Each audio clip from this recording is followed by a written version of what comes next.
दूसरे को मारकर खाइए, ये विकृति है। वो अपना खाए, मैं अपना खाऊं, ये प्रकृति है।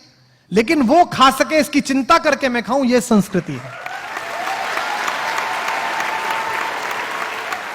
और इसी बात का बड़ा आदमी कौन है? उसके घर कोई आता ही नहीं है। सुबह बाई घंटी बजाती है, शाम को दूध वाला, बीच में कोई आता ही नहीं है।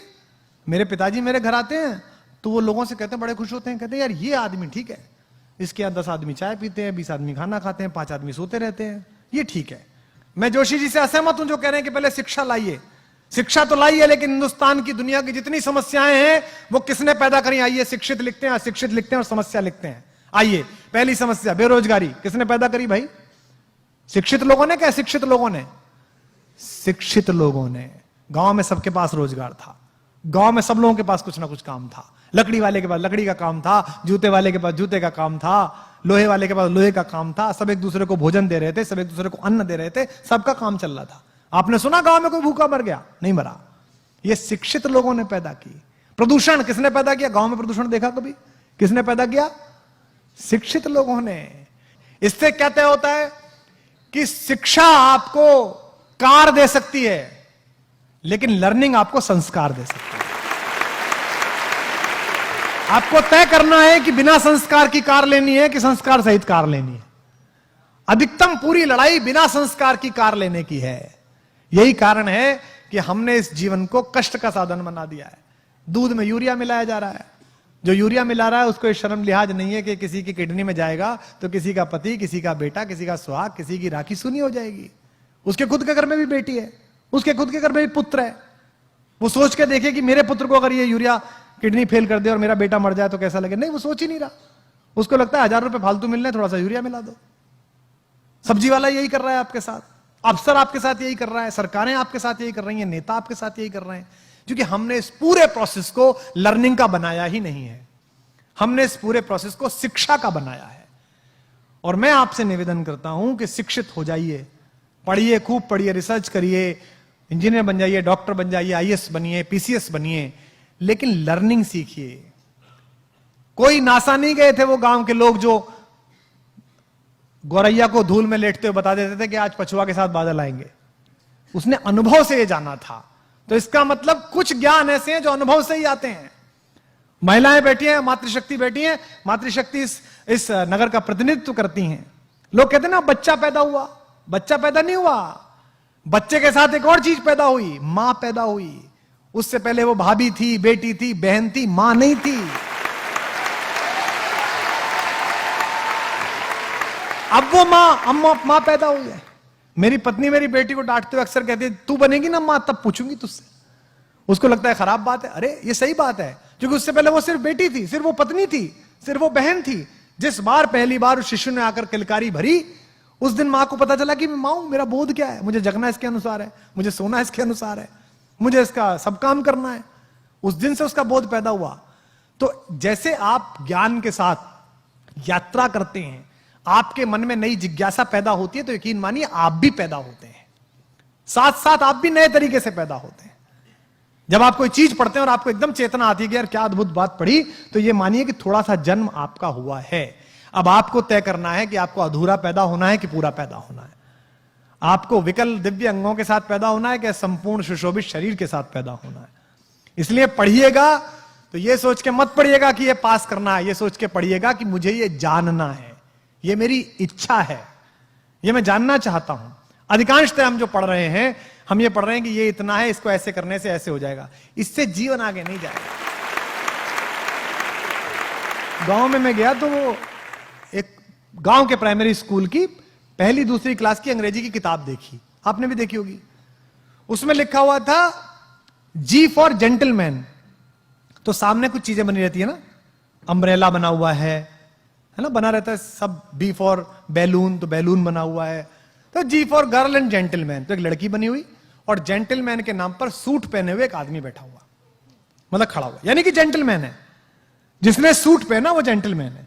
तो गांव के उस बच्चे को यह लगता होगा कि ये जो धोती कुर्ते में मेरा बाप है,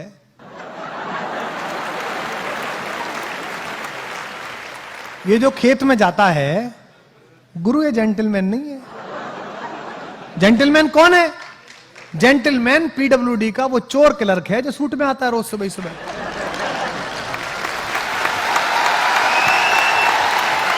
यही तो हुआ।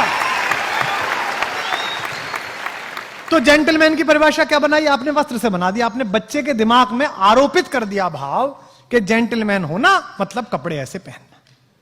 हमारी भी ब्रांड की टीम लोग कहते हैं कि ये क्या पहन लेते हो आप? आज ही कह रहा था ये क्या पहन लिया। मैंने कहा मेरी कमीज सुनेंगे कि मुझे सुनेंगे? भाई विवेकानंद से क्या कहा था शिकागो परिषद में? जब तीसरे दिन उनको समय मिला तो उसने कहा कि एक तो आपके कपड़े ठीक नहीं है, ये एक वक्ता के योग्य विद्वान के कपड़े नहीं है।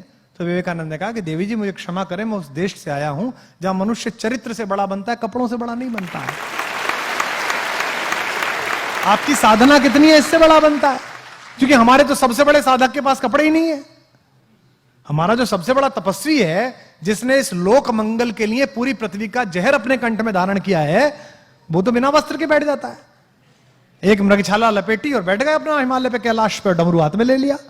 उनसे तो किसी ने नहीं कहा कि आपने कपड़े क्यों नहीं पहने साहब, आप ऐसे क्यों दिख रहे। और वो लोक मंगल का, समन्वय का सबसे बड़ा प्रतीक है हमारी पृथ्वी पर, हम सब आस्तिक लोगों के लिए। तो आपके चारों तरफ जो कुछ साधारण है उसी में असाधारण है। इसलिए जितने लोग यहां पर हैं, अगर परंपराओं से आपको कहानियां प्राप्त हुई हैं, पुराने लोग बैठे हैं, याद करिए कि बचपन में क्या कहानी थी। बचपन में कहानी थी कि आचार्य धौम्य ने अपने शिष्य आरुणि से कहा कि भाई मेरे खेत में पानी लगेगा, तुम वहां चले जाओ बेटा। तो वो चला गया, वहां मैंड गिर गई पानी को रोकने वाली, तो उसने अपना शरीर अड़ा लिया। बचपन में क्या कहानी थी? ये हो गया, तो उसके बाद ये तपस्या कर, ये फायदा हो गया। अब आपको कहानी क्या मिली? छोटे बच्चों को जादुई शक्ति मिली, तो झाड़ू नीचे लगाई उसने, हैरी पॉटर ने, और वो खुद ही जेट का जहाज बन के उड़ गया भाई। तो पूरा काम किस पर है कि जादुई शक्ति मिल जाए, कुछ जादू हो जाए, क्योंकि बाजार आपको ऐसा बना रहा है।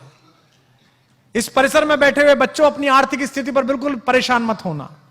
अर्थ तय नहीं करता कि आपके जीवन का अर्थ क्या होगा, अर्थ से तय नहीं होगा, यह बाजार तय करा रहा है। विज्ञापन आ रहा है, पत्नी से करें प्यार तो डायमंड से कैसे इंकार। अच्छा, मतलब जो डायमंड लाके नहीं दे रहा वो प्यार नहीं कर रहा। और कईयों ने तो वो नीरव मोदी वाले दे दिए, बोले जी फर्जी निकल गया डायमंड। मैंने कहा प्यार भी तो फर्जी था तेरा, डायमंड भी फर्जी निकल गया। यानी कि बाजार ने यह काम करा दिया तो अच्छा हो गया, और नहीं करा दिया तो उसकी इच्छा अधूरी रह गई। ये किसने किया है? ये उन्होंने किया है जिनको अपना कूड़ा हिंदुस्तान की 135 करोड़ जनता के सिर पे लादना है। ये उनका किया हुआ काम है, इसका कोई मतलब हमारे आंतरिक सुख से नहीं है। मैं गांव गया जी अभी 1-1.5 साल पहले, वो एक चैनल ने मेरे ऊपर डॉक्यूमेंट्री की, वो प्रोग्राम बनाते थे व्यक्ति विशेष। तो मुझसे बोले जी आपका गांव जरा, आप वहां चलेंगे, थोड़ा गली में घूमेंगे, तो हम पीछे कैमरा लेके चले जाएंगे। मैंने कहा भाई चलो, तो मैं चला गया। तो वहां खेत की तरफ गए तो 2-4 बालक भैंस की पीठ पे बैठ के घूम रहे। तो वो लड़की जो चैनल वाली, वो कह रही थी ओ माय गॉड सर, क्या पुअर, देखिए कितने पुअर हैं और कैसा, मतलब देखिए कैसा लग रहा है इन्हें। मैंने कहा तेरी मर्सिडीज से ज्यादा खुश है वो। हाँ, पूछ के देख उसके अंदर कितना कितना अंदर से आनंद बह रहा है। उसने इस भैंसे की जो मचक है ना, उसके हिसाब से अपना शरीर ढाल लिया कि यूं मुड़ेगा और यूं मुड़ेगा।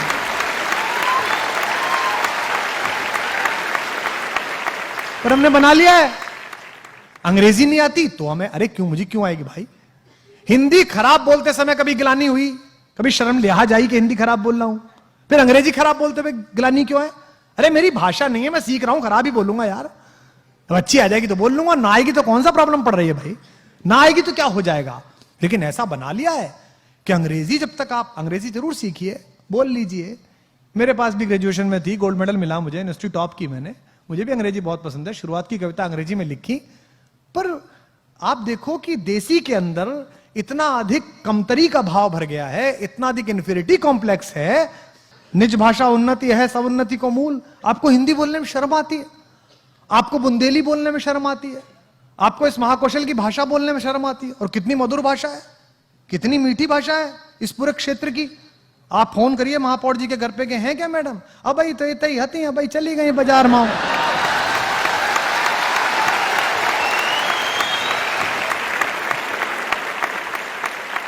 ये बेसिकली कमतरी है कि साहेब बोलता था तो नौकर भी बोलेगा। तो भाई तुम होगे नौकर, तुम्हारे बाप होंगे नौकर, मैं आजाद हिंदुस्तान में पैदा हुआ हूं, मैं हिंदी के हिंदुस्तान में पैदा हुआ और मैं इस मानस भवन में संस्कारधानी के पूरे इतिहास की शपथ खा के कह सकता हूं कि 1000 कमियां हैं हम में, पर पूरे विश्व में ऐसा देश नहीं है जिसमें हम पैदा हुए, पूरी दुनिया में ऐसा देश नहीं है। रात भाई का शेर है, ना किसी राहबर ना रहगुजर से निकलेगा, हमारे पांव का कांटा हम ही से निकलेगा।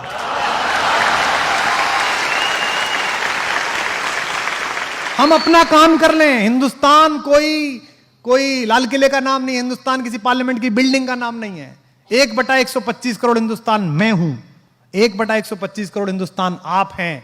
मैं अच्छा कवि बन जाऊं, आप अच्छे विद्यार्थी बन जाएं, हमारे हिस्से का हिंदुस्तान निर्माण प्रारंभ हो गया, भारत का निर्माण शुरू हो गया, हमने बना लिया अपना हिंदुस्तान।